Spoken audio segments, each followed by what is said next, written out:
वरदलक्ष्मी व्रतकथा. एकदा कैलासावर शिव पार्वती सारीपाट खेळत होते. त्यावेळी एक डाव कोणी जिंकला याबद्दल त्या दोघांमध्ये वाद निर्माण झाला. अखेर तिथे उपस्थित असलेल्या चक्रनेमी नावाच्या आपल्या गणाला भगवान शिवशंकरांनी निर्णय विचारला असता त्याने भगवान शिवशंकराच्या बाजूने निर्णय दिला. त्यावेळी रागावलेल्या पार्वती मातेने त्या गणाला तू कुष्ठरोगी होशील असा शाप दिला. परंतु शिवाने त्याचा निर्णय योग्य होता हे पार्वती मातेच्या लक्षात आणून दिले.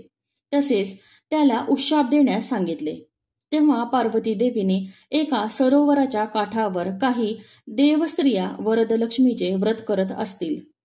त्यांना विचारून चक्रनेमीने ते व्रत केल्यास तो रोगमुक्त होईल असे सांगितले. त्याप्रमाणे चक्रनेमीने एका सरोवराच्या काठीवर वरदलक्ष्मीचे व्रत करणाऱ्या देवस्त्रियांना त्या व्रताबद्दल माहिती विचारून हे व्रत केले. परिणामी तो रोगमुक्त झाला. अशी वरदलक्ष्मी व्रतकथा पुराणात आढळून येते. धन्यवाद.